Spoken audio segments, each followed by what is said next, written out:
Welcome in. It is In Touch with Indiana Sports, powered by HoosierIllustrated.com. Happy Friday, August 23rd. Hope you've had a great week. Hopefully, if you're listening to this on a Friday, we can take you into the weekend feeling good. That's what I like to do. At least, hopefully, I've done that so far through the first several episodes of In Touch with Indiana Sports. But welcome in. It is officially the final day of the college football offseason. And I know Indiana doesn't play until Saturday, August 31st. But as we've talked about over the last couple of episodes, and even really since the moment we started this new show, week 0 is here tomorrow.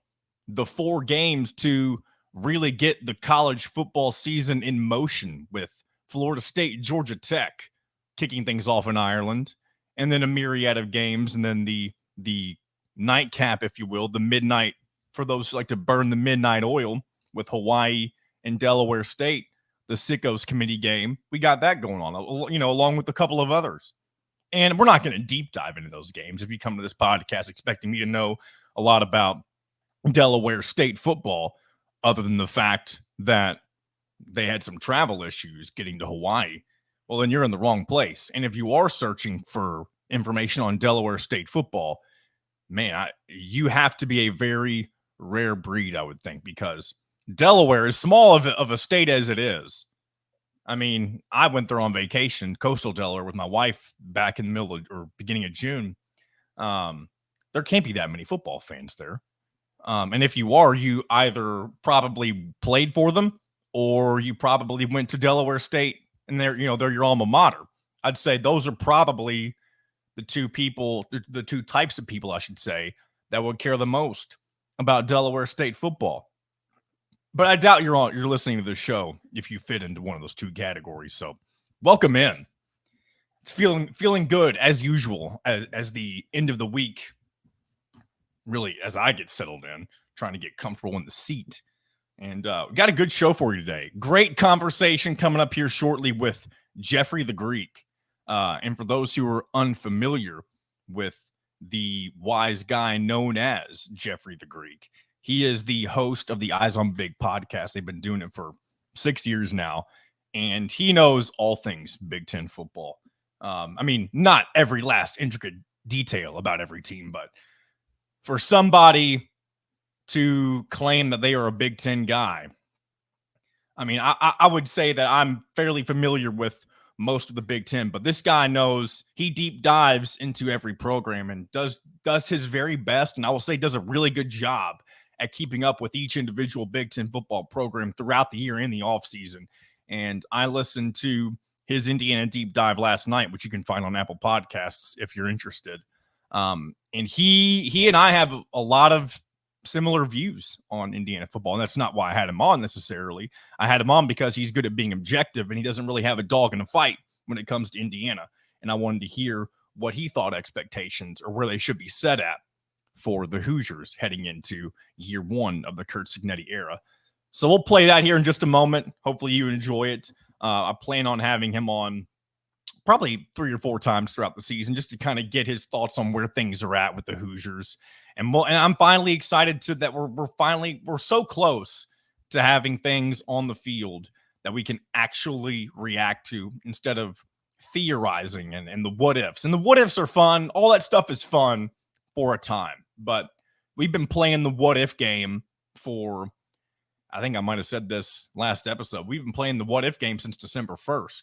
We've been talking about what Curt Cignetti could possibly do for this Indiana football program since he was announced as the hire as the next Indiana head football coach.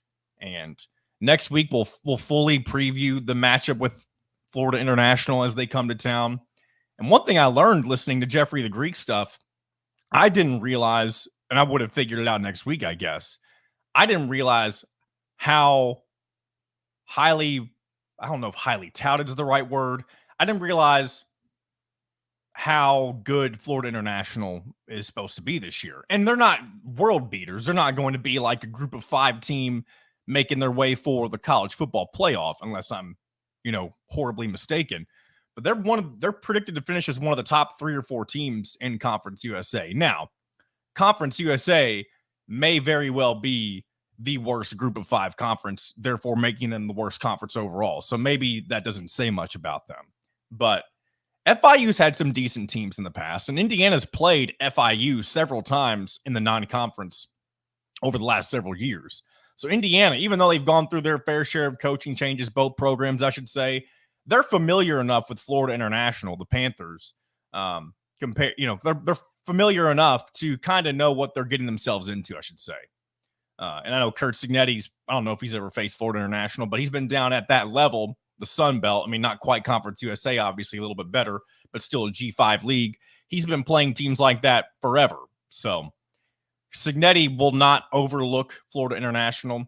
And I would say the only thing that would step in Indiana's way if they lose this game would be themselves. So we'll dive deeper into that matchup a little bit. Not today, but next week as we get things rolling. Hopefully we'll have Mitchell Page on next week as well. And he may become a fairly regular guest as well, depending on his availability. I'm not going to wear him too thin. I know he's got a new job and a new baby for those unfamiliar or unaware, I should say. But we'll try to have our man Mitch on as often as we can, because I do love to hear, as somebody who went through the program and has genuine emotion tied to it. And not that regular fans don't, peons, as I call us sometimes. But he has a personal connection as somebody who walked on, I should say, and then got a scholarship, and ended up having some crucial moments for the Hoosiers. He wants to see the program do well. So we'll check in with Mitchell Page next week, hopefully, and get all of his thoughts on the excitement and expectation. I know we talked to him a few weeks ago, but things get real next week. And we're finally, I'm ready. And I know I've said that a million times, but the closer we get to it, the more that the hunger becomes prevalent, I should say. So we'll dive into a few more other things throughout the show. I am going to let this Jeffrey the Greek conversation, we're going to let that roll here in just a second. But afterwards, I want to dive into Joel Klatt of Fox Sports. He made his prediction for the first ever 12-team college football playoff, and I want to dive into that a little bit. Also, Indiana women's basketball added a new player. Let's see what else. We'll see. There's a few other things we can get into as we roll along here on a Friday. Appreciate you stopping in as always. If you want to hit that hotline, you can do so. 502-830-9195. Let us know what you think of Indiana football heading into the season. Anything, any of that stuff. Or leave a comment on YouTube.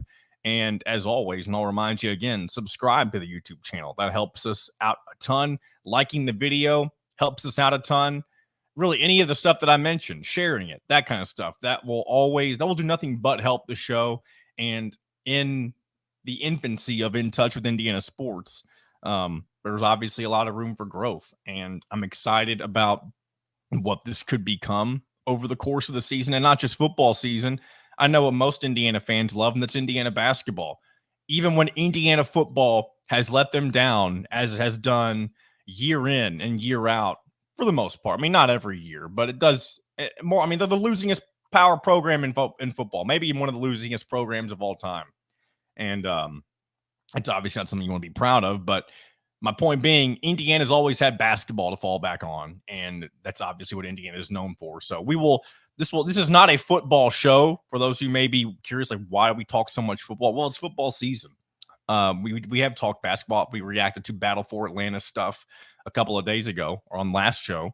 And as more basketball things become prevalent, we will continue to dive back into basketball. And before we know it, it'll be crossover season.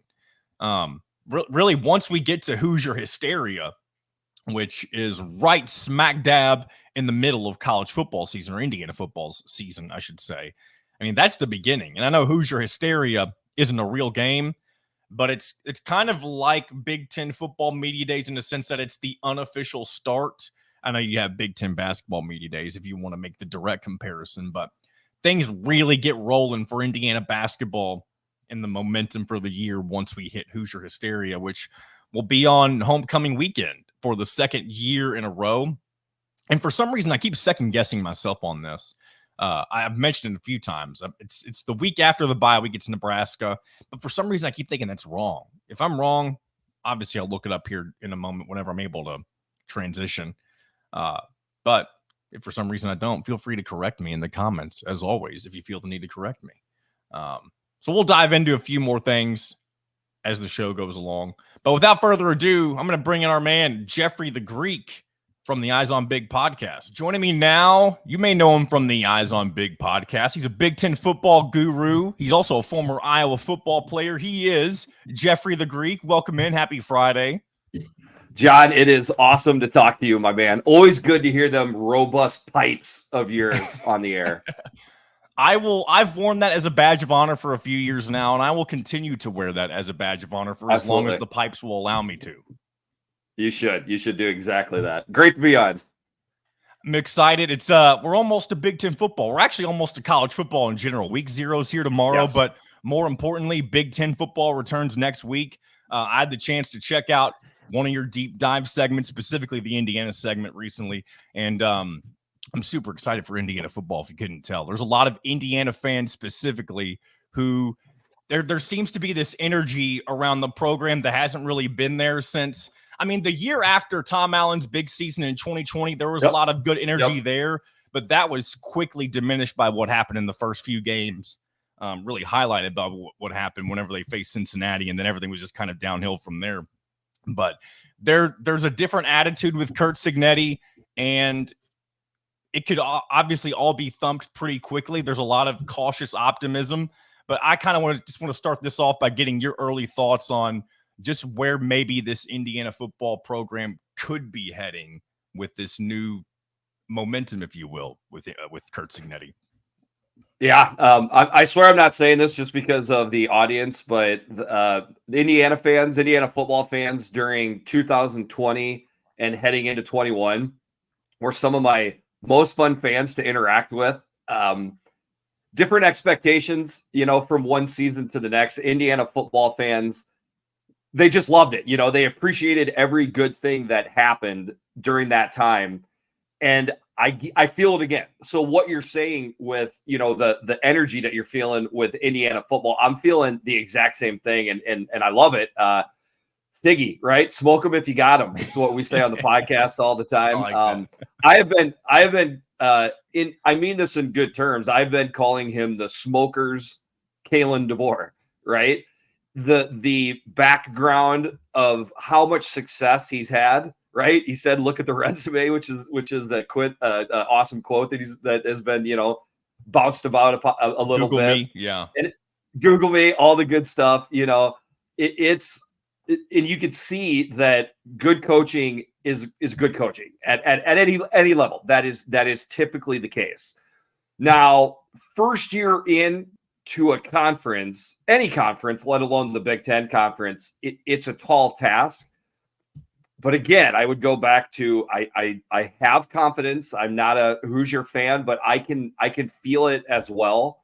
And then I think there are some pieces in place that he's brought over from JMU that I think were already on the roster that is going to give Indiana a chance to be dangerous in probably way more games than people think. And when I say people, I mean just like general college fans, the casuals, as they say. But Vegas kind of knows, because Vegas had the over-under set at 5.5. So that's Vegas saying, we think there's a pretty good chance that Indiana is going to go to a bowl. And one thing that's really kind of been, other than Cignetti himself, one thing that's really been kind of the driver of optimism is the schedule itself. And I know that's something that you and Jordan talked about on the Eyes on Big podcast. When people who are looking at Indiana and they aren't deep diving like you guys are, they aren't looking at who they have and the good pieces returning and who's on the schedule, they just assume Indiana is going to be bad. And that's why you see them picked second to last in the media poll. Even 100%. Whether that's justified or not, I believe that's why you see that, because the talking heads, for the most part, I guess technically that's what we are too, what we're doing right now. But the guys that people we are well researched. We're well researched talking heads. There's a difference. Yeah. The guys on Fox Sports, on ESPN, whoever it may be, they're always going to be more focused on the big guys, and rightfully so. Like, why would you pay attention to Indiana when they haven't done anything relevant since the 2020 season? But this schedule, and I'm glad you and Jordan did this on the podcast. And by the way, for those of you listening, if you've never checked out Eyes on Big, do so. It's him and Jordan, and you have a myriad of other people who have been on over the course of the last 5 or 6 years, maybe. Or 2018. Yeah. Okay, yeah, It's so been a 6 while. years. So if you want to get your Big Ten football fix or your Indiana football fix, whatever it may be, check that out on Apple Podcasts. Or is it everywhere else too, or is it just Apple Podcasts? Pretty much Spotify, Apple, everywhere. So there you go. But back to the schedule. When you look at the amount of games that are winnable, especially in that first half of the year, that sets up so very nicely that if you do everything right in those early games, specifically, really even the ones that seem like gimmies, FIU and Western Illinois, if you can take care of business there, and then the big turning point game that I keep going back to, and most people really keep going back to, is on the road at UCLA. Because we all know that UCLA is kind of going to be a very confusing program in the early going. What are they going to look like? Deshaun Foster kind of looked like he was in no man's land at Big Ten football media days. Now maybe he's just somebody who's not very comfortable behind a microphone. I understand that, but UCLA could be a program that's just reeling and doesn't adjust to the Big Ten well. And I feel like that's where a lot of people, especially those who are familiar with the conference, are kind of expecting UCLA to go. So that road game for Indiana in week 3 could be a very pivotal turning point for the Hoosiers this season if the first 2 games go well. Totally agree. I'll say this about the schedule is I believe people put a little bit too much emphasis on schedule. With that being said, to not take that into consideration is silly, but you need a good team to take advantage of a favorable schedule. I think bad teams can mess up a favorable schedule just like they can anything else. We don't know exactly how good Indiana is right now just yet. I mean, you could say that about pretty much every 134 teams I think we have now. But I think, Indiana is good enough to take advantage of that schedule. Yes, the first 2 games, although, not necessarily slam dunk wins, I expect Indiana to start 2-0. That right there, maybe especially if perhaps the second one is a blowout, that right there is going to get people excited and jacked up and saying, okay, this Indiana team looks good. How does that look? I think it's going to look like a lot of points. I have more confidence in Indiana scoring points, putting points on the board than I do necessarily preventing the points. My guess is there's going to be a commitment to at least stopping the run and, give up big throws over our head, be damned, and then hopefully make some turnovers happen. I think that's going to be the goal for how this is going to look. But start 2-0, head to the West Coast. I'd feel a lot better about that game if it was at home, of course. I do expect UCLA. I'll say this. I don't love where y'all are getting UCLA on the schedule. UCLA could be 1-0 or 2-0. I'm trying to think who they play. Do they have a weird early bye week, UCLA, or something like that? Because they face a Hawaii team. They start off their year, I believe, with a Hawaii team who's coming off of a week 0 game. They'll be playing tomorrow. And then UCLA. I got most of these schedules. Yes, that's correct. You nailed it. Hawaii and then an idle week. So that's what I don't love. Is and listen to the ISO Big podcast. We do full predictions. I actually have Indiana losing this game because of those situations. Long trip out west, and where you're getting them on the schedule, idle week. If this game was later on in the season, and especially if this game was in Indiana, no question I would choose Indiana because UCLA has an incredibly hard schedule down the stretch. They're going to be beaten to a pulp at some point. So it's unfortunate where you get them. However, with that lies opportunity. So if you go out there and you beat a UCLA team that I think is a little bit better than a lot of Big Ten fans are giving them, if you do that to start 3-0 and then almost for sure 4-0, the season's off and running at that point. The theory that I've posed whenever the folks at HoosierIllustrated.com had me on, we did a big Indiana football preview.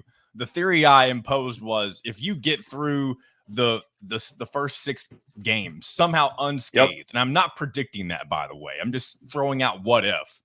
You obviously Right. have that bye week in between the game in Nebraska. You get Nebraska potentially, if you're 6-0, that's your homecoming week. That's Hoosier Hysteria week for Indiana men's Okay. basketball. That could be Okay. the biggest weekend in Bloomington of the fall if things play out in Indiana's favor leading up to that game.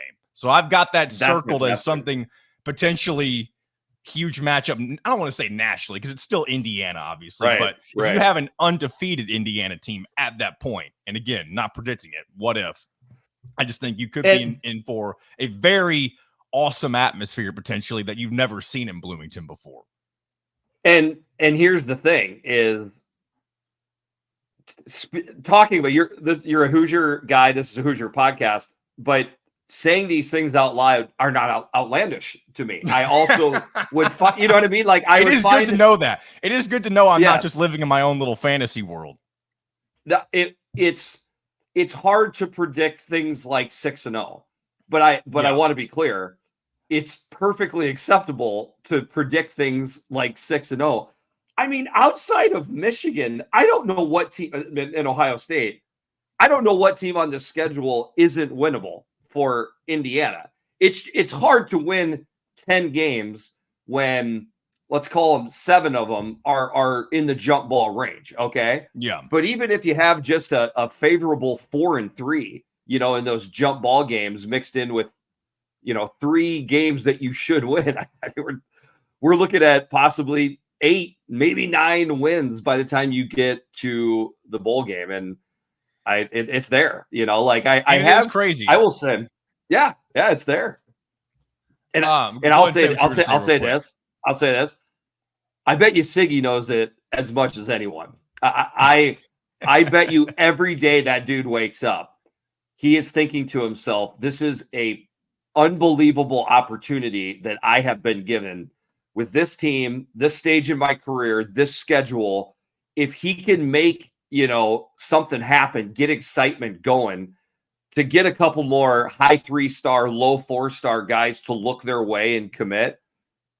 Every day at practice, for the past 2-3 weeks, month, when they've been out there grinding away, I guarantee that's been his motivation. And to hold the brakes on the optimism real quick, I do want to bring up an awesome point, or at least a very important point, I should say, that you mentioned the importance of the FIU game. And I'll admit first, I didn't realize how high FIU was predicted to finish in Conference USA until you mentioned it on your Indiana deep dive. And that makes that opening game a little bit scary, because here's one thing that I've also been mentioning. Bad teams in week 1. I've heard Colin Cowherd say this specifically about the NFL, but I think it applies to pretty much anything. Bad teams don't know they're bad yet at the beginning of the season. So you're going 100%. To get all of FIU, and Indiana's going to give all that they have, because you want to leave a lasting first impression. And whoever gets maybe that early 1-2 punch, the other team's going to have to respond to that. And I don't know if that's going to be Indiana, if FIU is going to come out swinging. It's going to be a very nerve-wracking environment in that first game for Indiana fans, because all of the talk is finally done. You're finally going to see something on the field, and it will be a little, if things don't play out in Indiana's favor and they somehow find a way to slip up.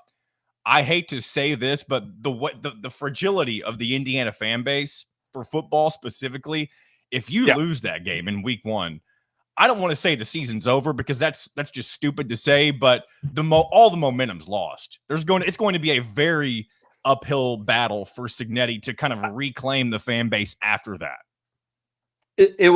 It would depend how the loss looks. That's fair. I would say that. For people that don't know, on the Eyes on Big podcast, we break down essentially the whole schedule at the end of our team deep dives. And we pick out biggest game, curb stomp, most intriguing, and scariest game. I have FIU, the home opener, as the scariest game. You essentially just explained why it's the scariest game better than I ever could. So I'm with you with most of that. I would say if we're in this world where Indiana loses that game, I think they win it. But if we're in this world where they lose it, what does it look like? And then how does Indiana respond after that? I think a perfectly acceptable start for the first third of the season would be 3-1. Okay. Would be 3-1. So if that loss is FIU, but you pick up the win versus UCLA, so now you're 3-1, 1-0 in the Big Ten. You're the crowd. I think the Hoosier fans are back. I think Siggy is still rolling at that point. Then it would make that. I mean, another early game to look at is Maryland, that Maryland game. Mm-hmm. Now you've got a little bit more of a regional game, potential to get a couple recruits in the DMV to look at, Indiana a little bit more in Siggy. That game would become huge at that point. So, every season is a story. It's got at least 12 chapters, so I feel what you're saying, but I would give it a little bit more positive twist in that. Let's see how the rest of September at least looks out shapes. And that's true, because it does go back to the point I guess I made initially with the importance of how that UCLA game can kind of define the rest of the season potentially, or at least that first half of the season. Because if you do drop one to FIU and you do bounce back, that does, I don't want to say it erases it, because then to me it just becomes a what if, like why'd you lose to FIU, that type of a thing. But maybe FIU ends up being really good and wins the CUSA. I don't know. We'll never know. But before we move on to some other more, go ahead. That's why I think it's the perfect time. If you're gonna have the schedule to look exactly like this, probably the perfect time to get FIU, because I bet you Siggy is excited because he can sell to his team how good this FIU team is. It would be my guess. That helps get your team wired in a little bit for that home opener.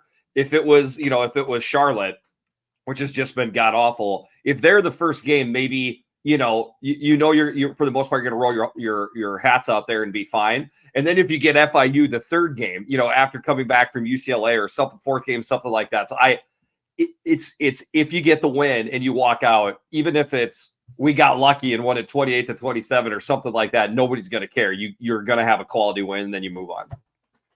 Well, again, good stuff from you and Jordan on Eyes on Big for the Indiana part, and specifically, we'll dive a little more abstractly into a few college football things from this point forward. Okay. So I guess I'll start with just what are kind of your overall thoughts on this new look Big Ten, and do you think it's going to be a positive thing for college football in general? To be determined. TBD, okay, as the kids would say. You look at the SEC. I don't like that Texas and Oklahoma is in the SEC. Just on record, I don't like that the Pac-12's dead. I don't like that the Big 12 got picked apart. I don't like any of this stuff. I'm old. Get off my lawn type of deal. With that being said, since I'm powerless to stop it, Oklahoma and Texas being in the SEC at least somewhat feels like a regional fit. Texas A&M, like the SEC was already in Texas. Texas A&M, hopefully getting to play each other more often. That feels more normal. Oregon, USC, UCLA, Washington in the Big Ten. That don't feel right at all. And I certainly am not used to it yet. They just joined, basically a month ago, depending on when you want to start the clock. It's not a regional fit all that much. It's not like I grew up hating these teams. The Pac-12 was always kind of like your kind of distant cousin that you got to see every now and then, but nothing negative there. It's just feels a little bit odd. So how this is going to play out just over this year, but then over the next 5-10 years, I don't know. I know I don't want to expand even more. I don't want teams to be relegated. Stupid crap that you hear about with that stuff. So just going to need some time. And I would say people need to keep an eye on the cultural fit or unfit on how this works out. It feels like the only major team left in college football that could really swing things more so in favor of the Big Ten and the SEC is Notre Dame. If there's anybody outside of Notre Dame that I'm missing, I'm not aware of, or I'm not thinking of them, but it does kind of feel like the conference expansion race, if you will, unless it just ends up becoming the Big Ten versus the SEC and the other ones just become obsolete. That's another scenario, but it does kind of feel like most of the expansion hopefully is done at this point. That scenario just laid out is is 80% here. Let's be honest, because Yeah. 80% of the college football playoff is going to be Big Ten and SEC teams. I can pretty much guarantee that. And then Notre Dame, I tell you what, if I could go back and talk to 28-year-old Jeffrey the Greek before Jeffrey the Greek was even, a thing. And if I told him, you'll actually appreciate Notre Dame's ability to stay independent, within, 15 plus years, that Jeff would be blown away. But current Jeff is applauding Notre Dame from saying, screw you, we're going to stay independent. I don't know if that's going to tick off your listeners or not, but that's what I've gotten to. I've gotten to the point where anybody, even Notre Dame, having the ability to hold on to some semblance of the college football that I grew up loving, they get a tip of the cap from me. Yeah, they do kind of feel like they're on their own little island as the lone, like they're able to hold on to most of their traditions, at least in terms of their independence and that type of stuff. But right, weird thing in Indiana, you may or may not be aware of this. There's a big sector in the state of Indiana.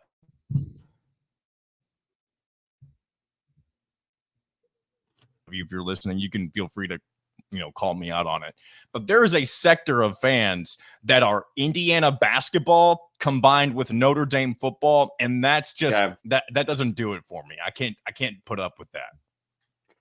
Yeah, I'm glad I wasn't born into a situation like that. In Iowa, you pretty much you pick together. It's Iowa or Iowa State. Thank God I wound up where I did, but I've seen people do stuff like that. It's a little odd to me, but because I do believe in Nebraska, there is a contingency too. Sometimes you find Creighton basketball fans and Nebraska football fans as well. Maybe that's kind of the same thing.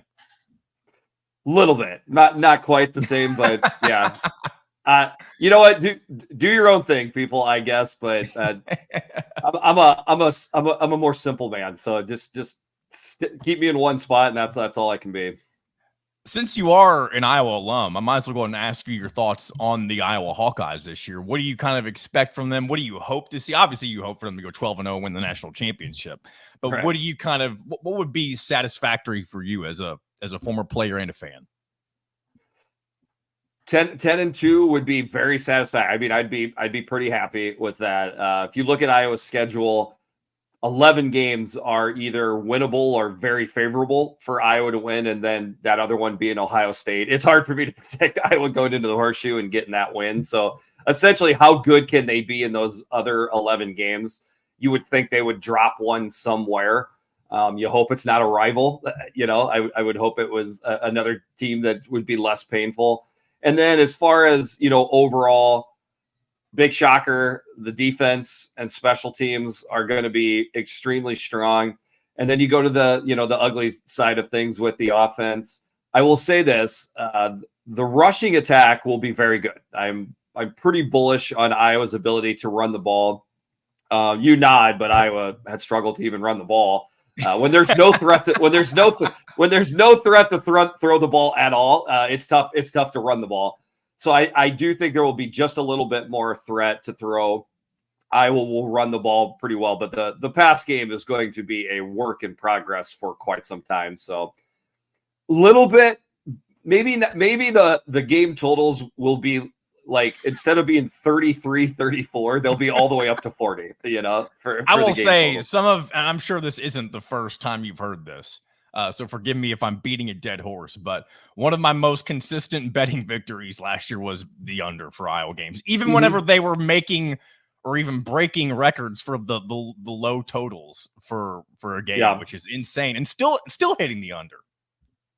Yeah, I have a very strong, I don't bet on or against Iowa. I've got enough emotion wrapped in the game. I don't need, money attached to it. But there were times where I'm like, I'm really leaving a lot of money on the table by making this personal rule of mine, because there were some games where I would predict it in my head what the score would be, and the game total would come out, and I was still 6-7 points under what they were having. Oh my gosh, it's not low enough, and most of them would hit. So a couple of categories I want to get into specifically with the Big Ten: favorites, sleepers, and letdown teams. Who are a couple of your favorites for the conference? I'm not going to be much different here. Yeah. I do think a lot of people. Yeah, a lot of people. I will say this: a lot of people have Ohio State 1A and Oregon 1B. I'm a little bit different in that I have Ohio State a very bullet point on its own number 1 and Oregon number 2. With that being said, the way the schedules shake out, Penn State and Michigan deserve a little bit more recognition that I think they're getting. I actually have the Big Ten championship being Ohio State versus Penn State. Schedule plays into this. Why? Because I have Ohio State winning in the Zoo, and then I have Oregon coming into Michigan Stadium and getting beat by Michigan. So Oregon winds up with 2 conference losses, which knocks them out versus Penn State, who only has 1 conference loss, as I have it predicted. And I just want to say with Michigan, maybe it's because I'm recording with a Michigan guy in Jordan, and he's, the maize and blue is seeping into my brain. I don't know, but people talk about Michigan as if this is a completely overhaul restart. That's not accurate. It's the same defensive system. It's almost the exact same offensive staff that was just on. There is a lot of personnel that is back that 70, 80% of the Big Ten would dream of to be their personnel, heading into fall camp, heading into game 1. That defense is going to be filthy. So if they can just kind of figure out an identity of and how they're going to move the ball consistently on offense, they're going to be a very good team again, unfortunately, for people that are sick of seeing, Michigan at the top. But I have Ohio State going 13-0. So those 4 would be my favorites. Did you say sleeper would be the next one up? Sleeper. Real quick thing on Michigan, and this is probably a bad take on my part, but it's just for some reason it's a feeling I get on Michigan. And it's not about them. I don't think they're going to have a bad season. I just think overall, I think Sherrone Moore is going to end up being a bum of a head coach. I think he's going to end up long-term letting Michigan down. That doesn't mean I think they're going to suck. Doesn't mean I think they're going to be 4-8 or whatever. I just think they're not going to be what they were the last few years. No, I agree with that. That's the old joke, it depends what your definition of is. Yeah. Do I think, it took Harbaugh a while to build that into the monster that it is. I think Sherrone Moore would be a little bit closer to the, kind of beginning part of the Harbaugh phase, which makes sense. Boy, am I drawing a blank on the longtime coach back in the 90s, early 2000s. Wow. Lloyd Carr. That level. Thank you very much. Nice work, Lloyd Carr. That would be where I would expect it to be at. Here's the thing, though. If Lloyd Carr would have been in the college football playoffs almost every single year. So essentially, that's Sherrone Moore. Like, if Sherrone Moore consistently goes 10-2, but gets on top of Ohio State every now and then, because that's that big thing with an Ohio State or Michigan job.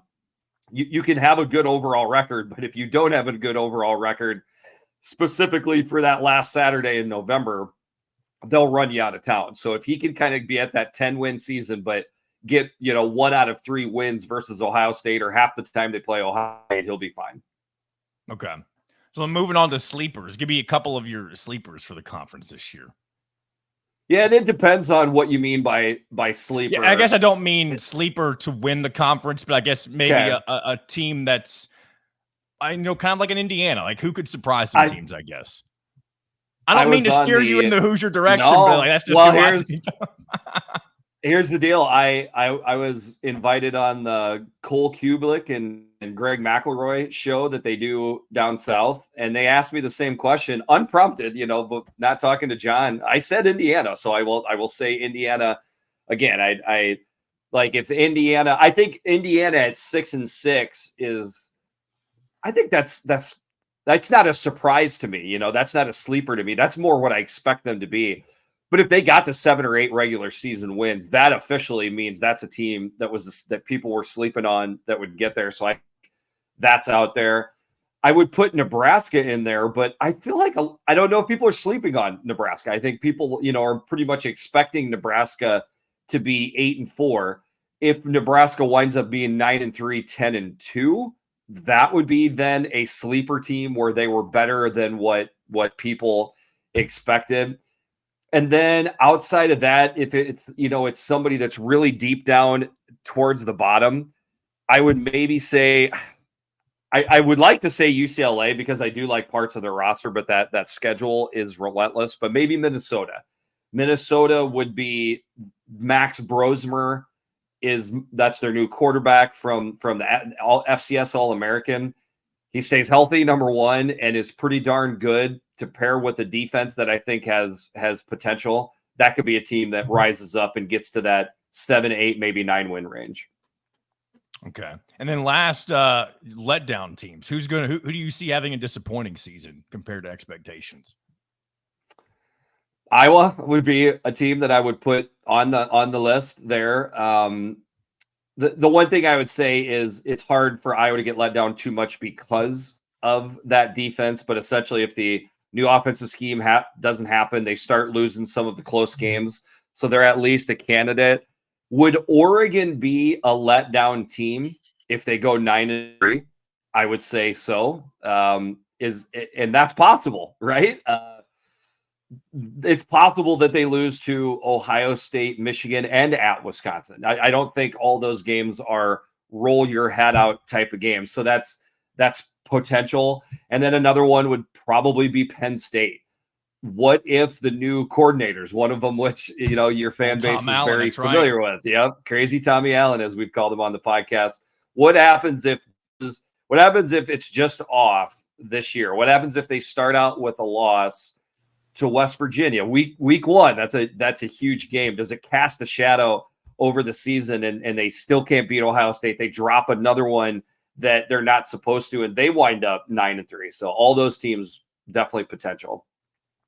I heard you, or at least I saw might have been a message thing that we're a part of, but Wisconsin, would you also potentially put them in the letdown tier, or maybe potentially just not being as good as hoped? Yeah, I think I was maybe subconsciously keeping Wisconsin off that list because I feel like I have browbeat the Badgers more than I ever thought I would. Sorry to bring that up. It's a great question. Boy, that schedule is relentless. I still don't think it gets enough credit for how hard it is. And then I look at the Wisconsin roster. I still don't know what I'm looking at.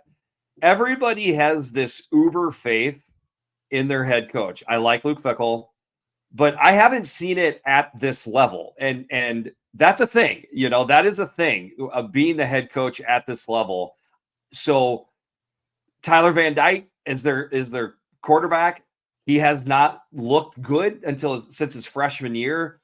Too much is resting on him to make me feel good. I'm a Badger fan.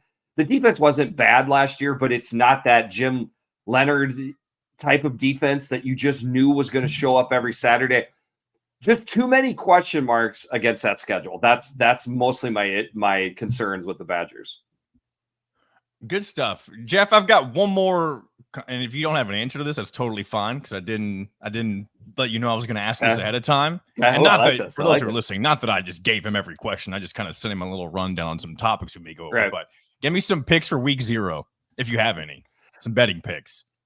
Yep. I like the Florida State Georgia Tech under is the one that I like the most. That's the only one that I have quote unquote in right now. I'm still kind of busy week for the Greek. So I am still looking at some of the other, it's a balance, John, maybe you'll find out, but I got the wife and kids. She knows the onslaught of week 1 is coming. Week 0 always takes her by surprise, right? She's like, what do you mean football? So I definitely get that 11 o'clock window. I might have to catch back up with the college football world later on in the afternoon. But anyways, many of these games are weird. You have Montana State, who is a favorite as an FCS opponent on the road against New Mexico. Let me ask you a week 0 question impromptu. Okay. How cool would it be if Indiana FIU was week 0? I Would really you be wish on it board for were, that? because you would have the spotlight on you for one, because people who are fiending for college football are going to watch all of these games this weekend. And if Indiana FIU is one of them, Kurt Signetti would have the spotlight on him and a chance to really leave your mark or completely fall flat on your face in front of, a national TV audience. Because what's going to happen next week is you're going to get buried in the week 1 games, and only the diehard Hoosiers and even some There you diehard go. Big Ten fans are going to see that game. There you go. That last part is, there's 18 Big Ten games on week 1. We break down all these games on the podcast. I'm going to have to sound like an auctioneer when we go through these games just to be able to get through them all in time without being a 4-hour podcast. So I am with you. Like the very first game of week 0 is a Power 4. I got used to saying that, conference game with Georgia Tech, Florida State. That is awesome. Georgia Tech was better last year. Florida State still ticked by how the season ended last year. Amazing that it's a night game in Ireland, but 11 o'clock local time for me, noon for you guys.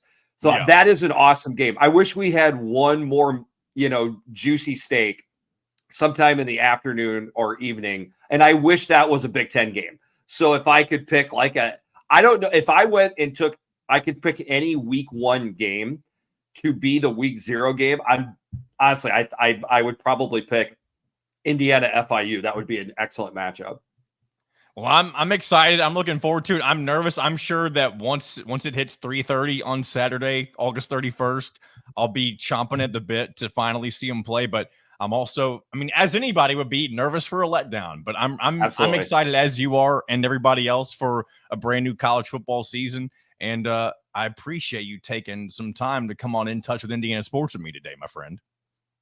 Any time you want to have me on, if it can work on my schedule, I will be here for you, John.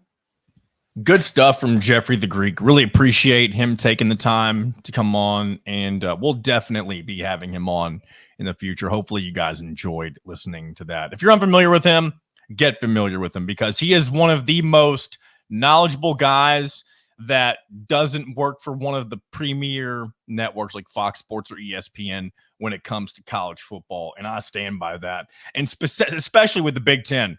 That guy knows his stuff. He does his research, and he's garnered a really good, I hate to call it a niche following, because it makes it feel like I'm discrediting it a little bit. But if we're being honest, like, college football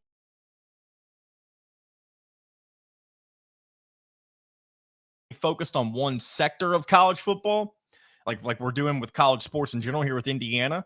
Whenever you focus in on one area, you kind of do form a niche. And really in this day and age, whenever you're trying to build your own platform, not to nerd out on this stuff too much, finding your niche and making it work, that could in ways you never would have expected. And he's done just that with a Big Ten football audience. So shout out to Jeffrey the Greek.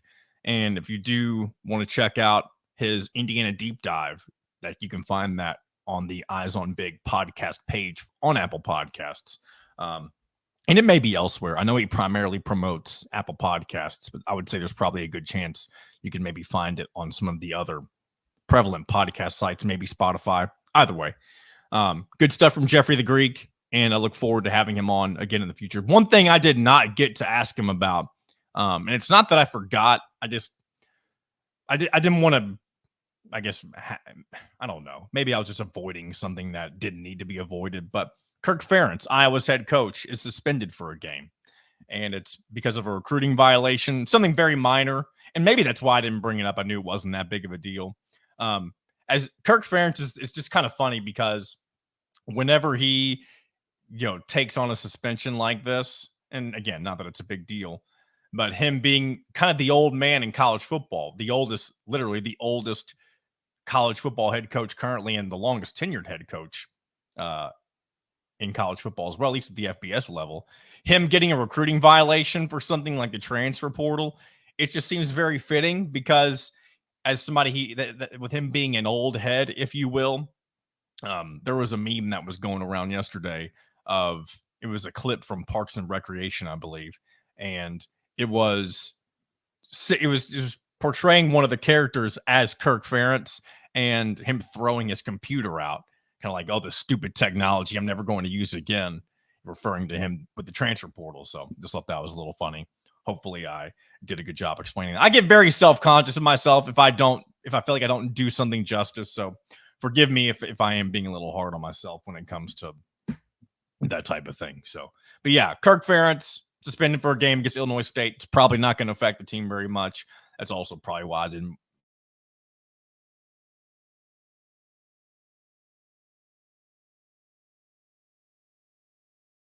Joel Klatt's predictions for the first ever 12-team college football playoff.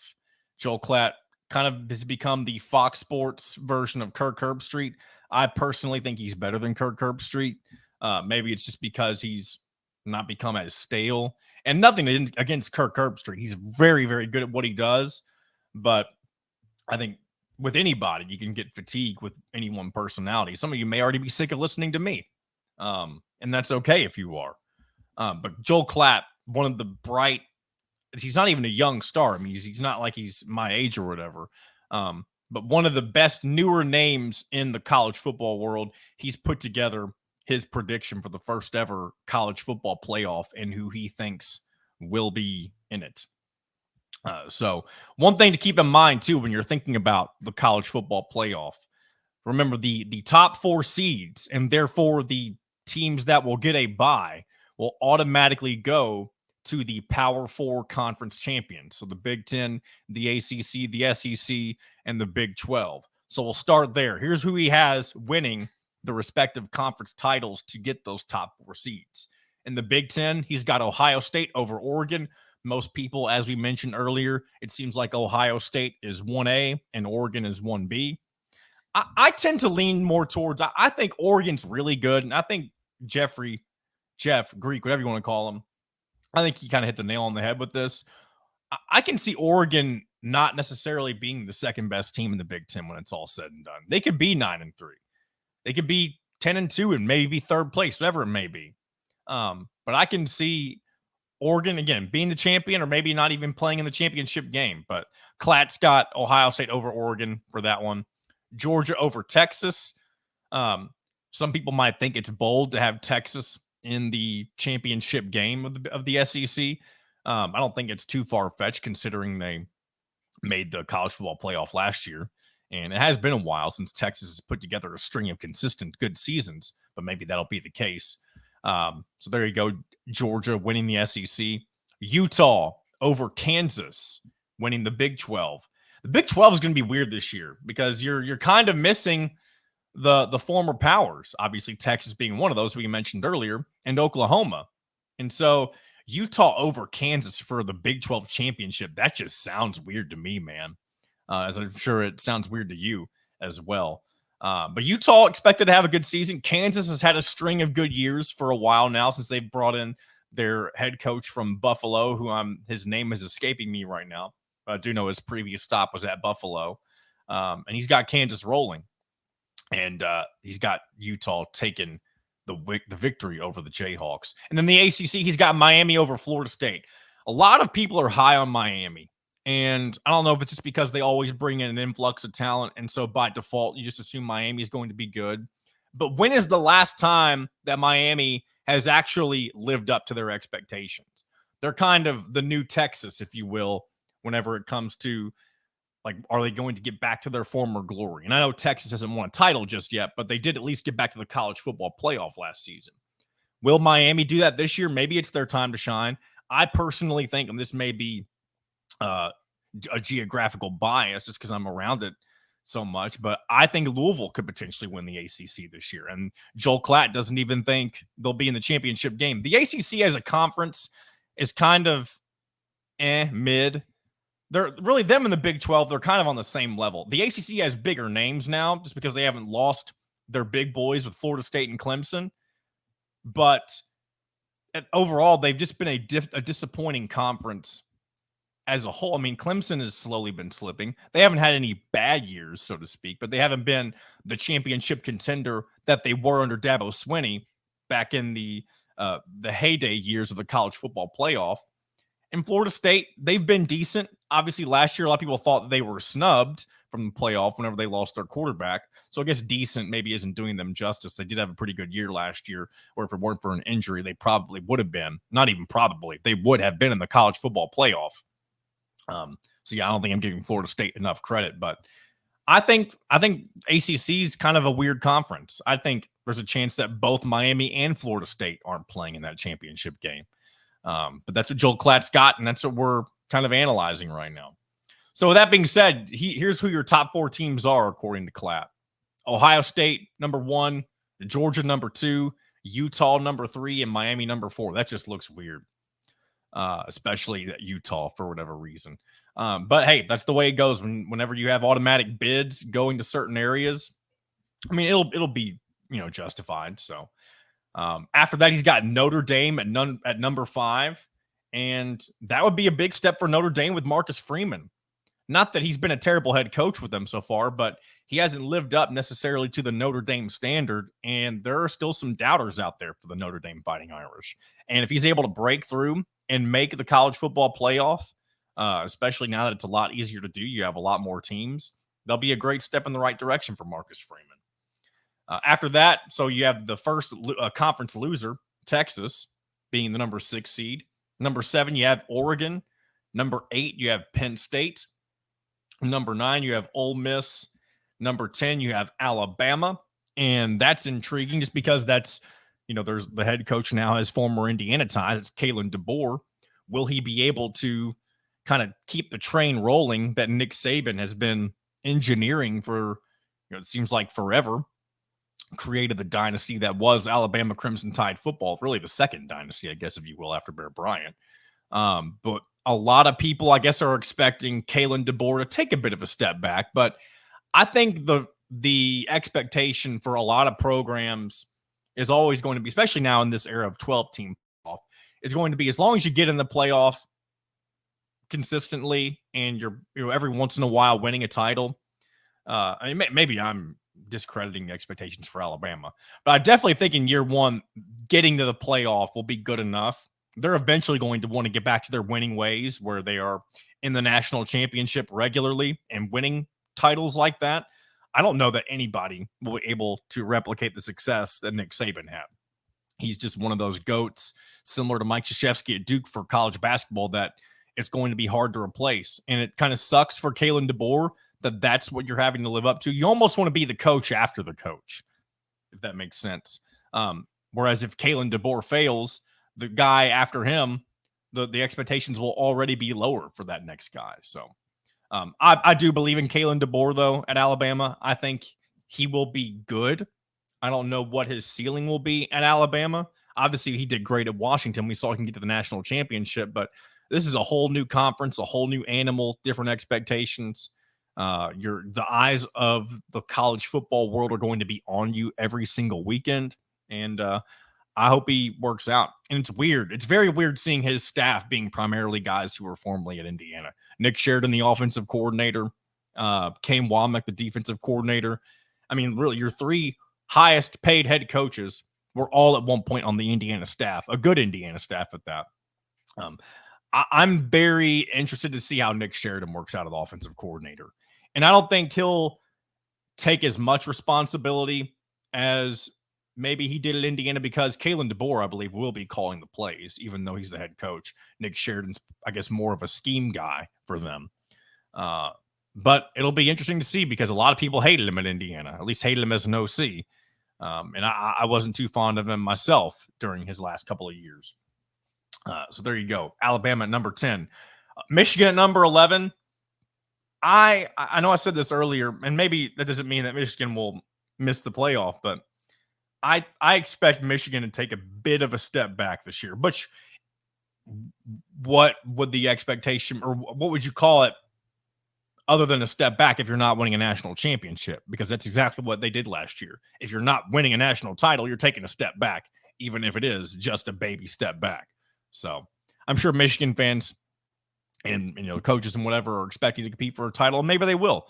But I just don't think Sherrone Moore is going to be as good of a head coach as Jim Harbaugh was. And maybe Jim Harbaugh wasn't even that good of a head coach. We talked about it before with all the sign stealing stuff. A lot of people have just pushed that under the rug and acted like that didn't affect anything. But the timeline checks out.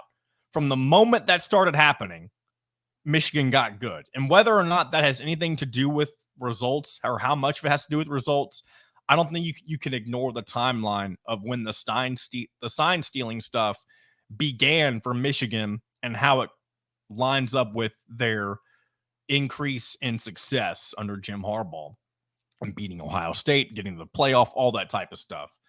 Again, I'm not taking away from how good the players were at Michigan, but it is just a little fishy that they were able to figure things out along the same time as the Connor Stallions sign stealing. And again, I'm also looking forward. We're just a few days away from that documentary getting released on Netflix, and I'm looking forward to hearing what Connor Stallions has to say in that about all that stuff. So, and then rounding out the college football playoff predictions for Joel Klatt, the G5 auto bid. I believe it is auto. I think that's this is going to get contentious down the road. Maybe it will even this season. But Boise State being the G5 champion, you're obviously going to snub somebody from the Power Four by automatically granting a G5 champion. The issue you come across with this is if the best team in the G5, which again, you're taking that from Mountain West, MAC, any of that, the highest ranked team, I should say, if that team's like 8-4 or 9-3, that's going to piss teams off that are the number 13th team or the 14th team, because if you're that close to making the playoff and giving favor to Boise State, if they're like, maybe have a worse record than the team right below them. Again, it is what it is. You do want to include the G5, I guess, give them a reason to compete for something. But again, that's going to be where you have, instead of who's outside the top four being the 5 and 6 teams, it's going to be who's 13 and 14. And people are going to be bitching about who the G5 team is and stuff like that. Maybe you get an undefeated G5 team and there's nothing to really get mad about, because I do like giving a G5 team a chance to win and showing their stuff if they're undefeated, even if they do play a much easier schedule than most teams in the power programs. So if you've got an undefeated or a one-loss Boise State or whoever that team may be, I think it's justified putting them in at that 12 spot. So shout out to Boise State or whoever that G5 team ends up being. So there you have it, Joel Klatt's predictions. And one thing I'm also looking forward to about the new 12-team playoff is seeing campus games, especially when you get into December. And let's just say you've got Wisconsin or Michigan, any of the northern tier Big Ten teams hosting a team from the SEC, and you've got temperatures in the low 30s, maybe the 20s, and that's just something that the SEC teams aren't necessarily used to and may not be comfortable with. And and anytime you've seen a playoff game played in the northern part of the country or the Midwest, whatever you want to call it, you always see people from the South bitching. And I don't mean to keep saying bitching here towards the end of the show. That's exactly what they do. They hate the cold. And not that you have to love the cold, but like, that's where you're playing. You got to get away from your cozy comfort of sunny and 70 degrees year round every once in a while. And that's what they do in the NFL. And if you're going to compare the SEC to kind of being NFL light, which the SEC does sometimes, the NFL plays in cold temperatures. So that's what you may end up seeing a little bit with some of these campus games with the new college football playoff. So I hope we see something like that this year, where a team from the South has to play a team from the Midwest in some potentially brutal temperatures. One more sip of coffee as we kind of hit the back stretch of this episode. This has ended up being a pretty long episode, I believe, if I'm not mistaken. See, it was weird when I record these segments separately. It's kind of hard to keep track of time, which is, it's what I typically do. Sometimes I'm more aware of it than others. But one more thing I mentioned it earlier, or maybe two more things, but I'll be quick about them. We'll save the week 0 bet predictions for the very end. But I mentioned this earlier, so I do want to touch on it. Indiana women's basketball added freshman wing Valentina Kadalkova. What a name, by the way. I love when players have names that are fun to say. Valentina Kadalkova. And I hope I'm saying that correctly. If I'm incorrect, I guess I'll learn down the road. But in the Euros, she averaged 12.1 points per game, 3 assists per game at the U20 level. And so she will likely be a very good and helpful addition to Terry Morin's program for Hoosier women's basketball this year. So a little update right there for you. Also, former women's Hoosier, I should say, Mackenzie Holmes, she threw out the first pitch last night for the Portland Sea Dogs, and she was caught on camera signing some autographs with some fans. I'm assuming they weren't Hoosier fans. I'm sure they were Seattle Storm fans who she got drafted by. But it's nice to see that. Good for her. And I know with all the spotlight being on, the Caitlin Clarks of the world, Angel Reese's, it's still nice to see former Hoosiers have some success and get to enjoy their professional careers. I don't think she's been able to do a ton so far with the Storm. I don't know if she's been injured, but she hasn't been able to put together a season quite like some of the other talent, as far as I'm aware of. I could be mistaken on that, but whenever I was looking into it earlier, it didn't look like she has had many opportunities to make her name be known. But again, I may be incorrect on that. And then the last thing I'm going to do here, I've been talking about it, and maybe some of you don't care, but I'm going to do it anyway. Because here's the thing. I don't know that I'm going to actually make these bets that I'm about to give you, but I'm going to tell you what I would be betting if I were betting on each of these games for week 0. And here's why I say I don't know if I'm going to be betting. I'm definitely going to bet next week. But week 0 games, it's a very small selection, and I don't want to just bet to bet because I know very little about each of these teams. You're really just going with you're kind of just believing what the Vegas odds people are giving you.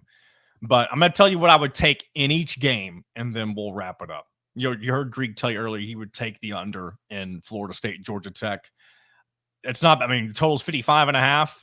Whenever you have the teams traveling that far, that seems like a good thing to go with. So that's probably what I would do in that game as well. The under in Florida State, Georgia Tech. With Montana State, New Mexico, that's weird, man. I know I mentioned it earlier. Montana State's favored. The FCS team on the road, minus 13.5.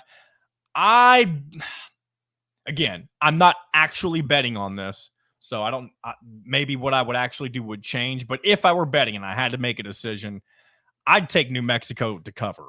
I don't know that they'll win this game, but that spread keeps going up. I think that was 10.5 a few days ago. It's now close to 14, and it's an FCS program. New Mexico should have better players. So at the very least, I think New Mexico would cover that spread. SMU, Nevada. SMU minus 25. It seems like a lot of points for a team on the road.